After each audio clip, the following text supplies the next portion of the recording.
Hi.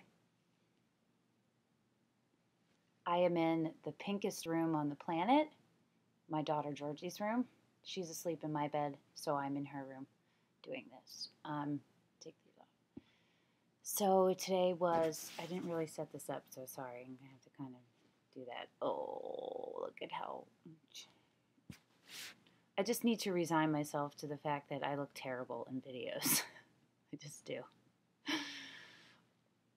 Whatever. Okay. So today was day 1 of IOP, and I didn't want to go. I was cranky and kind of like talking myself out of it almost. Walking in there thinking, well, I'll give it a few days and we'll see how it goes. I'm probably not, I don't need this. What? Of course I need it. I liked it a lot. The community that's there is really solid community. I got a lot out of it. It was really good feedback. You know, they separate in IOP. There's an adolescent group and an adults group. Blue group is the adults and the red is the adolescents, and so they're separated. And everybody eats in the same room in the kitchen, but the groups are done separately. And sorry, excuse me, it's 10:40. I am so tired. Sorry, I'm gonna be yawning a lot in these, I think. So I don't know. It's just different, you know. I think there's definite. Oh, I don't think. I know that there's definite value in having mixed ages, but there's also definite value in having it separate at times too. So, I liked it a lot. It was weird driving home from there in the dark, and it reminded me, you know, of 4 years ago when I was there. When I was there 4 years ago, I was in the IOP program. That was the first and only treatment I had done at that time, and so, like, what I did all this time during day treatment, I was doing at night, 3 days a week there. Not as intense, but intense. So, all my car crying and stuff would be at night on the way home. So it kind of like was flashing back to that. But it's nice to have this experience, you know, to kind of replace that one. Or not replace it, but whatever. In addition to that one. Oh, look how pink I look like an albino zombie. Oh my God, I'm so pink. Jesus. There's nothing I can do about that. This room is pink. Look at it.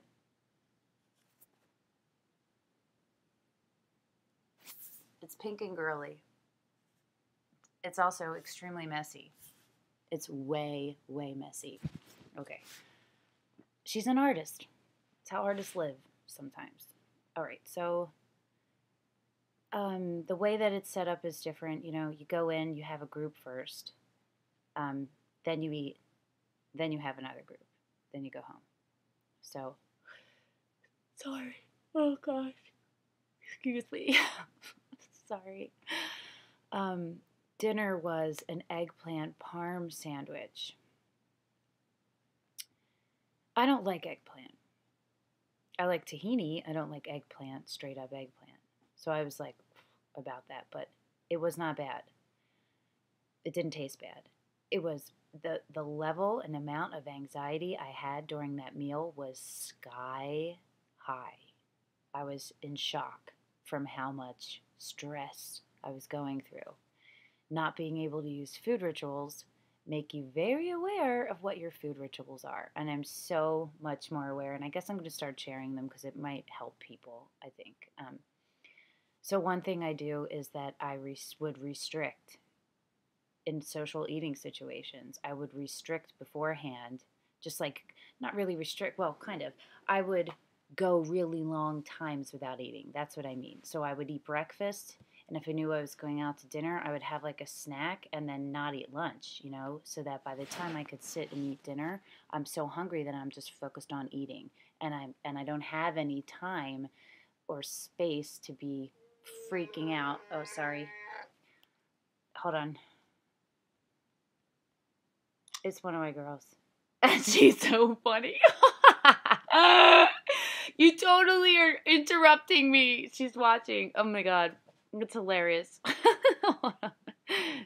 Okay, sorry. I had to check it because it's one of the girls, and that's how it is. If somebody needs you, you have to check it. Okay, so you know who you are. Okay. Oh, hilarious. I don't even remember what I was saying now. I was talking about a food ritual. Don't do that again. Whatever. Okay. Right. Okay. So I would be so hungry that I couldn't think about the anxiety. So I get mad anxiety from not caloric intake. That happens for a lot of people. Another thing that happens is the food, not a fear food, but messy. It's messy.